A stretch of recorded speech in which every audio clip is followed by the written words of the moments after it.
सुरक्षा अभ्यास और हस्त औजार। व्यावसायिक हस्त औजार विनिर्देश मापदंड एनईसी कोड 2011। भारी बीजों का उठाना यानी trade handles tools specification standard NEC code lifting of heavy loads. यह महत्वपूर्ण है कि इलेक्ट्रीशियन अपने काम के लिए उचित औजारों का प्रयोग करे। सही औजारों का प्रयोग पर काम की गति और कारीगरी की परिशुद्धता निर्भर करती है। यदि औजारों का उचित प्रयोग और अनुरक्षण किया जाता है तो इलेक्ट्रीशियन देखना होगा कि उसकी कार्यकुशलता में वृद्धि हुई है और प्रवीणता की उसे जैसे आदत हो जाएगी। इलेक्ट्रीशियन द्वारा जिन औजारों का सबसे आम प्रयोग किया जाता है उनका ब्यौरा नीचे दिया गया है। आपके संदर्भ के लिए उनके विनिर्देश और बीआईएस दिए गए हैं। उचित देखरेख अनुरक्षण विधि से औजार का जीवन बढ़ेगा और कार्य कुशलता में सुधार होगा। प्लायर्स उन्हें एमएम में लंबाई की समग्र विमाओं द्वारा विनिर्दिष्ट किया जाता है। बिजली कार्य के लिए प्रयुक्त प्लायर्स की पकड़ विद्युत रोधित होनी चाहिए। पाइप पकड़ साइज कटर और विद्युत रोधित हैंडल वाले बहुक्रिया pliers combination pliers with pipe grip and side cutter and insulated handle BIS 3650 pictures 1। Size 150 mm या 200 mm आदि होता है। इसे हम क्या क्या बोलते हैं? इसे पाइप ग्रिप बोलते हैं।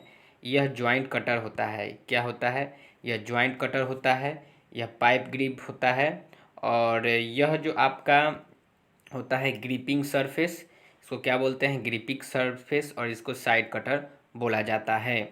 Combination side and cutting pliers engineers pliers combination pliers इसे ही बोला जाता है। यह कुटिल स्टील से बना होता है। कर्तन मोड़ने खींचने और पकड़ने और वायरिंग समुच्चय और मरम्मत कार्य से छोटी जॉबों की पकड़ के लिए इनका प्रयोग किया जाता है। एक गैर विद्युत रोधित टाइप भी उपलब्ध है। ऊर्जित लाइनों पर काम के लिए विद्युत रोधित प्लायर्स का प्रयोग किया जाता है। फ्लैट नोज प्लायर जो होता है BIS 352 size 100 mm 150 mm 200 mm आदि पिक्चर्स 2 में दिया गया है। इसको बोला जाता है आपको व्यू फ्रॉम एक्स इसको बोला जाता है फ्लैट नोज प्लायर्स। पतली प्लेटों आदि चपड़ी वस्तुओं को पकड़ने के लिए चपड़ी नोज प्लायर्स का इस्तेमाल किया जाता है। लंबी nose pliers snipe nose pliers side cutter long nose pliers BIS 5653 pictures 8 में दिया गया है। साइज 150 mm यानी 100 mm 150 mm ETC का होता है। इसे हम बोलते हैं Snape knows plier.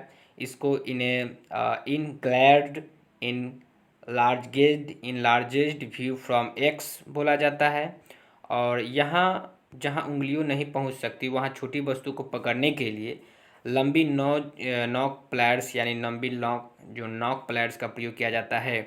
Side cutting plier जो होता है side cutting pliers BIS 4378 pictures 4 में दिखाया गया है।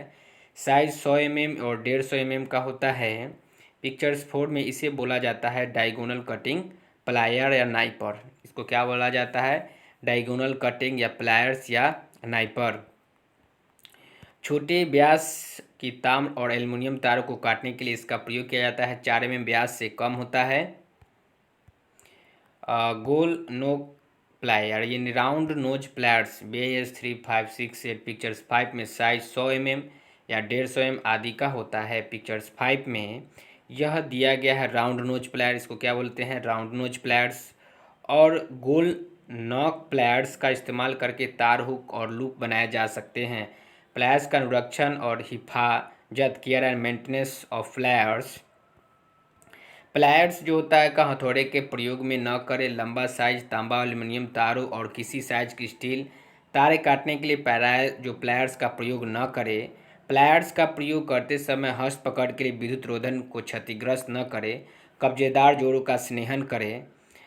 स्क्रू ड्राइवर BIS 3844 पिक्चर 6 में दिया गया है। इसे बोला जाता है टैंग। इसको क्या बोला जाता है? टैंग।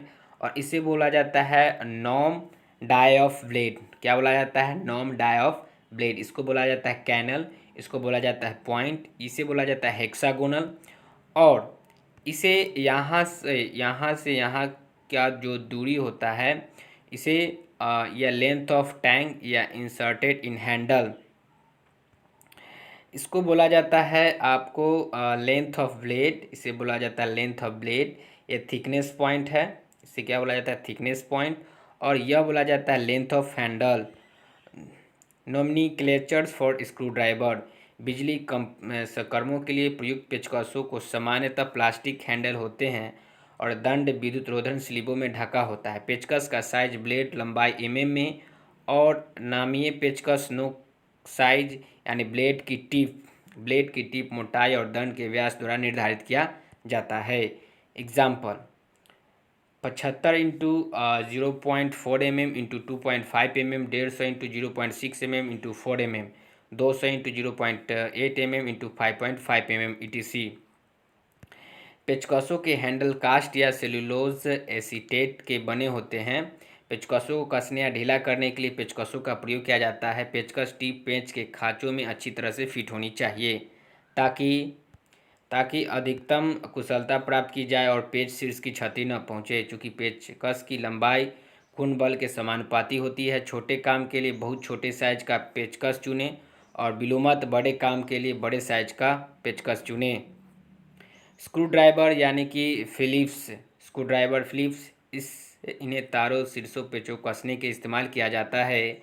अनुरक्षण और हिफाजत, केयर एंड मेंटेनेंस, पेचकस का प्रयोग लीवर के रूप में कभी न करें क्योंकि ऐसा करने से दंड टेढ़ा हो जाएगा और पेचकस इस्तेमाल योग्य नहीं रहेगा। टिप को ठीक आकार में रखें और कभी कभार किसी मामले में आकार के अनुरूप ग्राइंड किया जा सकता है। नियॉन टेस्टर जो होता है, नियॉन टेस्टर बोल जाता है पिक्चर 7 में। इसे बोला जाता है लाइव, न्यूट्रल और earth, a switch off on and off position, इसे बोला जाता है नियॉन टेस्टर। इसे क्या बोला जाता है, नियॉन टेस्टर। ये इसकी संचालन वोल्टा रेंज 100 से 200 वोल्ट तक विनिर्दिष्ट होती है, लेकिन 500 वोल्टेज के लिए निर्धारित होती है। इसमें नियॉन गैस से भरी एक कांच ट्यूब होती है जिसके सिरों पर इलेक्ट्रोड होते हैं। उच्चतम वोल्टा पर 300 माइक्रो एम्प्स के बीच धारा सीमित करने के लिए उच्च मान प्रतिरोध एक इलेक्ट्रोड के साथ श्रेणी में संयोजित किया जाता है। इसके एक सिरों पर एक सप्लाई या पेचकस जैसी नोक हो सकती है। बत्ती की दीप्त से सप्लाई की मौजूदगी सूचित होती है जब ऊर्जित सप्लाई की टिप का स्पर्श किया जाता है और नियॉन टेस्टर के दूसरे सिरों पर पीतल संपर्क हाथ से छुआ जाता है। केयर एंड मेंटेनेंस, देख रेख और अनुरक्षण, विनिर्दिष्ट रेंज की बजाय उच्चतर वोल्टेज के लिए नियॉन टेस्टर का प्रयोग न करें। परीक्षण करते समय देखें कि काय में परिपथ पूरा किया जाता है, तो ऐसी हालत में एक हाथ से दीवार को छूकर काय का भूसंपर्कण उपलब्ध कराया जा सकता है। केवल हल्के कार्यों के लिए नियॉन टेस्टर की टिप वाले पेचकस का प्रयोग करें। वर्क ओनली, इलेक्ट्रीशियन का चाकू या इलेक्ट्रीशियन नाइफ, ये दोहरा ब्लेड पिक्चर्स 8 में दिया गया है। पिक्चर्स 8 में दिस इज द ब्लेड, यह ब्लेड है और यह हाफ, जिसको बोलते हैं हाफ्ट इलेक्ट्रीशियन नाइफ है। चूँकि साइज का उसके सबसे बड़ी लंबे ब्लेड जैसे 50 mm × 75 mm निर्धारित होती है। केबलों के विद्युत रोधन की छिलाई और तार पृष्ठ को साफ करने के लिए इसे इस्तेमाल किया जाता है। ब्लेडों में से एक जो तेज, इसका प्रयोग केबल की छिलाई के लिए किया जाता है और खुरदरे सिरों वाले ब्लेड का प्रयोग तारों को पृष्ठ की सफाई के लिए किया जाता है। केयर एंड मेंटेनेंस, तारों को काटने के लिए ब्लेड का प्रयोग न करें, इसे जंग से मुक्त रखें और एक ब्लेड तेज हालत में रखें। जब प्रयोग में न हो तो नाइफ ब्लेड का तह कर दें। Fold box rule 60-100 mm pictures 9, यानी कि पिक्चर्स 9 में दिया गया है, इसको बोला जाता है 4 fold box would rules 600 mm। इसे 4 फोल्ड बॉक्स वुड रूल्स बोला जाता है। छोटी लंबाइयों को मापने के लिए प्रयुक्त होता है। जब प्रयोग न किया जा रहा तो उसे तह करके रखें।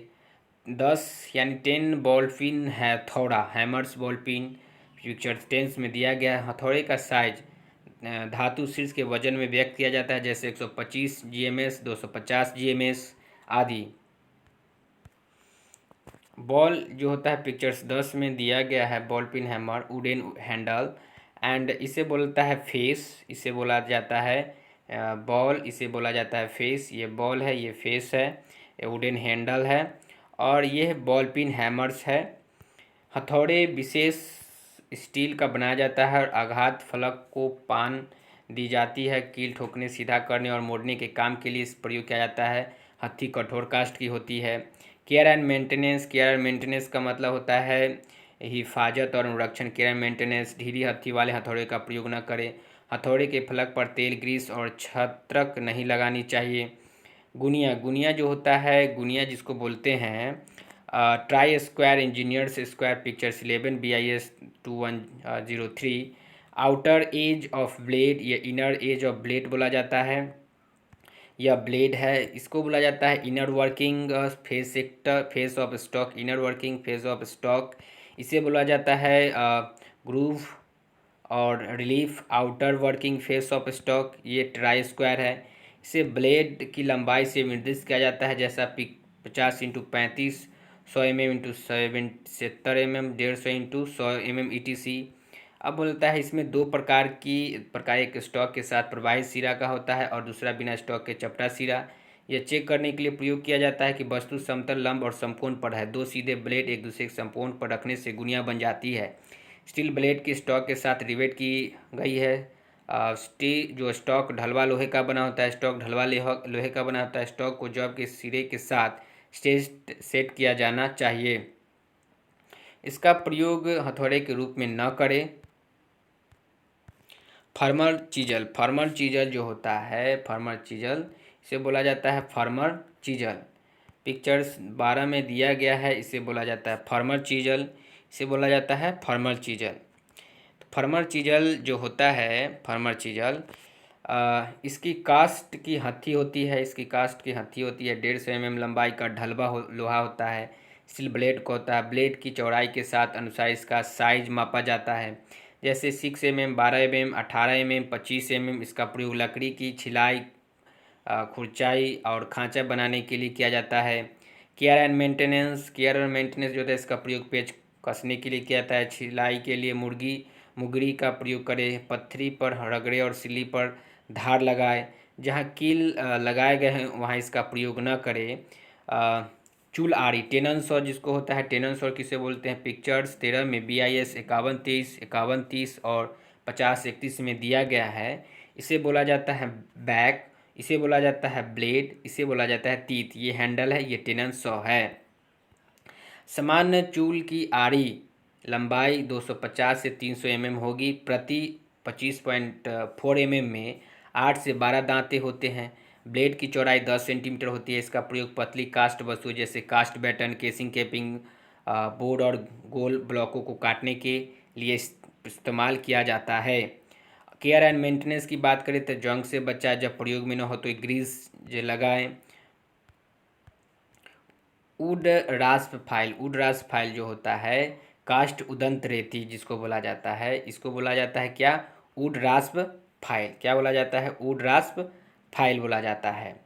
कास्ट वस्तु को रेतने के लिए इसका प्रयोग किया जाता है जहाँ प्रकाशित महत्वपूर्ण नहीं होता है। कास्ट उदंत रेतिया यानी कि वुड रास्प फाइल अर्धगोल आकार का की होती है। उनके तेज खुरदरे एकल काट दांते होते हैं। फाइल रेतिया जो होता है, फाइल्स जो होता है 1931 के अनुसार पिक्चर्स दिया गया 15 में, इसे पॉइंट्स बोला जाता है। और इसे बोला जाता है फाइल लेंथ, इसे बोला जाता है साइड, और इसे बोला जाता है शोल्डर, और इसे बोला जाता है टैंग। ये जो होता है एज होता है, इसे बोला जाता है साइड व्यू, ये है फाइल। इनकी नौमीय लंबाई द्वारा विनिर्दिष्ट किया जाता है, जैसे 150, 200, 250, 300 mm आदि। इन रेतियों में दांतों की संख्या भिन्न भिन्न होती है, जिन्हें केवल अग्र घात से काटने के लिए डिजाइन किया जाता है। वे विभिन्न लंबाई और सेक्शनों में उपलब्ध होते हैं, जैसे चपटी, अर्धगोल, गोल, चौकोर, त्रिकोण, ग्रेड जैसे रुक्ष, अधम, चिकनी, मध्यम चिकनी, चिकनी और काट जैसे एकल काट, दोहरा काट। अब बात करते हैं धातुओं में सामग्रियों के महीन टुकड़ों को हटाने के लिए इन रेतियों का प्रयोग किया जाता है। रेती का जो पिंड जो छलवाल स्टील या कठोरी से बनाया जाता है, इसे टैंक मतलब बनाया जाता है टैंक को छोड़कर। केयर एंड मेंटेनेंस की बात करें तो रेती को हथौड़े के रूप में कभी प्रयोग न करें, हत्थी के बिना रेती का प्रयोग न करें, रेती को कभी न फेंके क्योंकि दांतें क्षतिग्रस्त हो जाएंगे। प्लम बल्ब जो होता है इसकी तेज नोक होती है, इसकी डोरी लगाने के लिए शीर्ष पर केंद्र सुराख होता है, जैसे पिक्चर 16 में दिखाया गया है। भित्ति पर ध्रुवाधर रेखाएं अंकित करने के लिए इसका इस्तेमाल किया जाता है। यह प्लम बल्ब है, यह क्या है प्लम बल्ब, इसको बोला जाता है थ्रेड और इसे बोला जाता है प्लम बल्ब। इसे क्या बोला जाता है प्लम बल्ब, इसे बोला जाता है क्या प्लम बल्ब। तो केयर एंड मेंटेनेंस की जब बात करें तो धरती पर इसे न फेंके। और 17 में है आपका मतलब सूजा चौकोर नोकदार या सुआ ब्रेडवल, ब्रेडवल स्क्वायर में पॉइंटेड या पोकर इसको बोलते हैं। अब यह ब्रेडवल है, ब्रेडवल या इसको पोकर भी बोला जाता है। इस तरह से इसका जो आगे का भाग जो होता है स्क्वायर होता है या पिन टाइप होता है या बहुत तेजदार होता है, इसको बोला जाता है ब्रेडवल, इसको बोला जाता है पोकर। इसको बोला जाता है क्या ब्रेडवल और इसको बोला जाता है पोकर। इसे इसकी लंबाई और व्यास से विनिर्दिष्ट किया जाता है, जैसे 150 mm इंटू 6 mm। यह लंबा तेज औजार होता है, इसका प्रयोग कास्ट वस्तु पर पेच लगाने के लिए, पायलट छेद बनाने के लिए किया जाता है। किफ़ायत और अनुरक्षण केयर एंड मेंटेनेंस, धातु पर छेद बनाने के लिए इसका प्रयोग न करें, इसे अच्छी धार लगाई स्थिति में रखें। और जिमलेट जो होता है जिमलेट, जिमलेट जिसको बोला जाता है जिमलेट, जिमलेट यह है, ये इसको हैंडल बोला जाता है, इसको सैंक बोला जाता है। इसको क्या बोला जाता है सैंक, इसे बोला जाता है फ्लूट, इसको क्या बोला जाता है फ्लूट। और इसको बोला जाता है आपको फीड स्क्रू, क्या बोला जाता है फीड स्क्रू। और इसे जिमलेट बोला जाता है। कास्ट वस्तुओं में छोटे छेद बनाने के लिए इसका प्रयोग किया जाता है। इसकी कास्ट हत्थी होती है और छेद बनाने वाले पेचदार सिरा होता है। इसका साइज इसके व्यास पर निर्भर करता है, जैसे 3 mm, 4 mm, 5 mm, 6 mm। किफ़ायत अनुरक्षण केयर एंड मेंटेनेंस, हत्थी के बिना इसका प्रयोग न करें, किलो पर इसका प्रयोग न करें और छेद बनाते समय इसे सीधा रखें, अन्यथा पेचदार भाग क्षतिग्रस्त हो सकता है। Centre punch, centre punch BIS 717 के अनुसार यह सेंटर पंच है, इसे बोला जाता है सेंटर पंच। साइज बॉडी के व्यास और इसकी लंबाई द्वारा दिया जाता है, जैसे 100 mm इंटू 8 mm। केंद्र सुमे की नोक का 90 डिग्री का होता है, यानी इसका पॉइंट कितना होता है 90 डिग्री का। धातु पर पायलट छेद अंकित करने और पंच करने के लिए इसका प्रयोग किया जाता है। यह टूल स्टील में बना होता है, टूल स्टील से बना होता है जिस और सिरों को कठोरित किया जाता है और पनियाया जाता है। केयर एंड मेंटेनेंस की बात करें तो नोक को तेज और उचित कोण पर बनाए रखें, छत्रक सिरों से बचे। और जिसको बोलते हैं मुंगरी मैलेट, इसको मुंगरी भी बोलते हैं, इसे बोला जाता है स्टोक, वुडन हैंडल या फेस बोला जाता है। ये मैलेट है। मुंगरी को शीर्ष के व्यास का वजन द्वारा विनिर्दिष्ट किया जाता है, 50 mm इंटू 150 mm, 75, 150 या 500 ग्राम या 1 किलोग्राम का होता है। यह कठोर कास्ट नायलॉन से बनी होती है। रुखाने और धकेलने और पतली धातु सीटों को सीधा करने या मोड़ने के लिए इसका प्रयोग किया जाता है। इसका मोटर समायोजन में प्रयोग किया जाता है। मेंटेनेंस केयर और मेंटेनेंस यानी कि किफ़ायत और अनुरक्षण, कीले लगाने के लिए इसका प्रयोग न करें, स्टील और लोहे की कठोर धातु पर इसका प्रयोग न करें। रेचेड ब्रेस, इसको रेचेड ब्रेस होता क्या है, तो रेचेड ब्रेस जो होता है आपका इसे बोलते हैं हेड, इसको बोलते हैं रेचेड मैकेनिज्म, इसको क्या बोलते हैं रेचेड मैकेनिज्म, इसको बोलते हैं क्रैंक और इसे बोलते हैं प्लास्टिक ये वुडन या वुडन हैंडल। और इसको बोलते हैं चक, इसको क्या बोलते हैं चक बोलते हैं इसको। और इसको बोलते हैं जॉ और इसको बोलते हैं जॉ। इसे रेचेड ब्रेस, इस तरह से रेचेड ब्रेस का एग्जांपल दे दिया। रेचेड ब्रेस का साइज ड्रिल अनी के साइज द्वारा दिया जाता है। यह 0.6 mm से 0.12 mm को ले सकती है। कास्ट ब्लॉक को परछेद करने के लिए इसका इस्तेमाल किया जाता है। Cold flat cold chisel, cold flat chisel जो चपटी अतप्त छेनी जो होता है, यह पिक्चर्स 22 में दिया गया है बीटा और यहाँ से यहाँ तक का साइज। और इसे बोला जाता है इस तरह का होता है, यह 30 डिग्री का एंगल बनाता है x से x। इसको बोला जाता है जैसे कि होता है आपको ये बी कटिंग एंगल, इसको बोला जाता है बी कटिंग एंगल। क्या बोला जाता है इसको B cutting angle, beta cutting angle. और इसको ए का जो होता है इसको बोलते हैं वाइड ऑफ एंगल, इसको बोला जाता है वाइड ऑफ एंगल। यानी कि इस तरह से सेक्शंस दिया गया है कोल्ड चीजल का। और अब बात करते इसका साइज नामिए चौड़ाई लंबाई द्वारा दिया जाता है, यानी 14x100 mm, 15x150 mm, 20x150 mm। तब छेनी का आकार गोल या षटकोण हो सकता है। तब छेनी उच्च कार्बन स्टील की बनाई जाती है। इसे कर्तन कोण 35 से 45 डिग्री होता है। इसके कर्तन छोर को कठोरित किया जाता है और पनियाया जाता है। दीवार आदि पर छेद बनाने से इसका प्रयोग किया जाता है। उसके बाद बात करते हैं किफ़ायत और अनुरक्षण, केयर एंड मेंटेनेंस। अपेक्षित कोण के अनुसार छेनी के सिरों को बनाए रखा जाता है। छेनी को ग्राइंड करते समय बार बार शीतल द्रव का प्रयोग करें ताकि इसकी टेम्पर ख़त्म ना हो जाए। Rawl plug tool and bit, Rawl plug tool and bit जो होता है इसको टूल होल्डर बोलते हैं। नंबर 8 रावल जंपर, इसको टूल बीट बोला जाता है। रावल प्लग टूल्स, और इसका साइज जो होता है संख्या पर निर्भर करता है। जैसे कि संख्या बढ़ती है वैसे मतलब आनी या प्लग की मोटाई भी बढ़ती है, जैसे 8, 10, 12, 14 आदि। एक रावल टूल प्लग के दो भाग होते हैं, यानी टूल्स अनी, टूल होल्डर, टूल अनी टूल स्टील, और होल्डर मृदु स्टील का बना होता है। ईंटों या कंक्रीट दीवार और छत में छेद बनाने के इसका प्रयोग किया जाता है। उपसाधन लगाने के लिए उनमें रावल प्लग लगाए जाते हैं। केयर एंड मेंटेनेंस की बात करते हैं तो हथौड़े की प्रत्येक चोट के बाद होल्डर को धीरे से घुमाएं, औजारों को सीधा पकड़े, इस धरती पर न फेंके, इसके सिर पर छत्रक न बनने दे। Spanner double ended, spanner double ended जो होता है इस तरह से इसको double ended open jaw spanner बोला जाता है। स्पैनर का साइज नटों पर फिट करने के लिए बनाया जाता है। ये बहुत से आकारों और शक्लों में उपलब्ध है। दोहरा सिरा स्पैनर पर अंकित 10 से 11 mm, 12 से 13, 14 से 15 और 16 से 17, 18, 19, 20, 22 mm तक इसका नंबर होता है।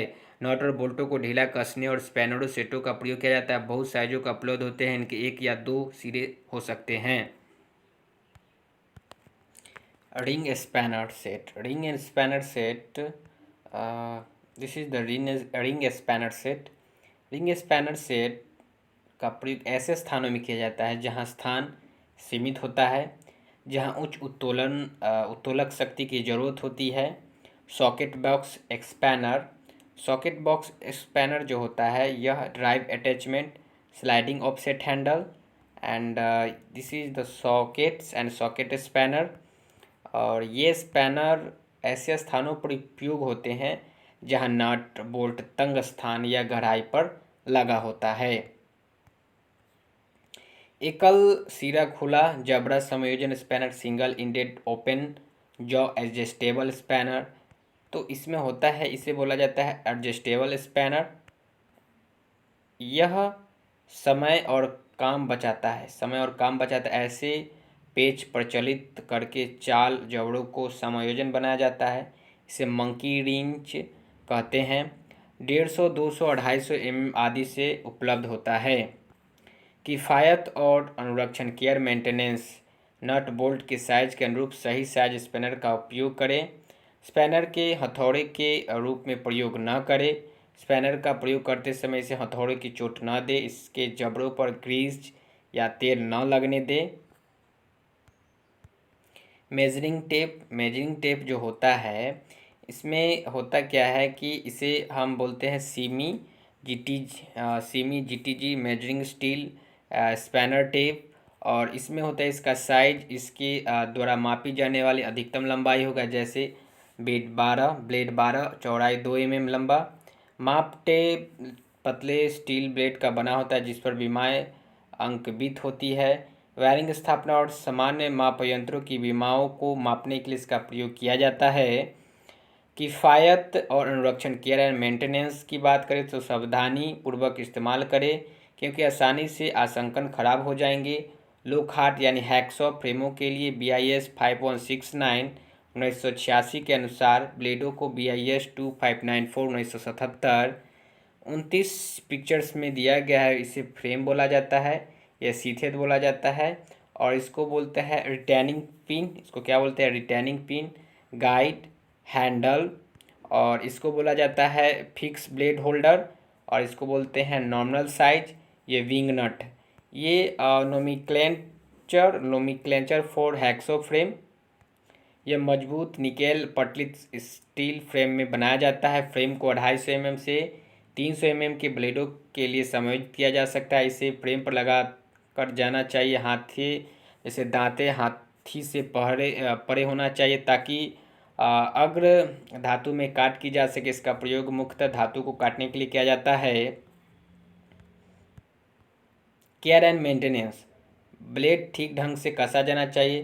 कर्तन समय द्रव पदार्थ का प्रयोग करें। काटने के दौरान इसे सीधा रखें। वापसी घात पर आरी का थोड़ा उठाएं। ज़्यादा तेज़ी से काटने का प्रयास न करें। चिमटी यानी पिंचर्स जो होता है, इसको पिंचर्स बोला जाता है। इसकी साइज लंबाई द्वारा दिया जाता है। 100 mm से 150 mm, 200 mm। इसका प्रयोग कास्ट स्टील रखने के लिए किया जाता है।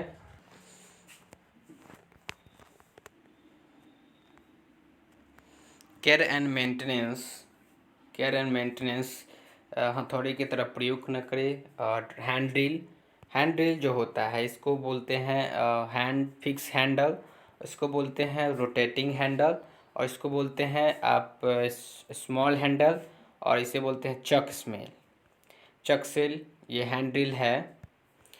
मरोड़ी ड्रिल अनियों द्वारा साइज दिया जाता है जिससे फिट किया जा सकता है। 6 mm to 12 mm। पहली धातु सीट या कास्ट वस्तु में छेद बनाने के लिए दस्ती ड्रिल मशीनों का इस्तेमाल किया जाता है।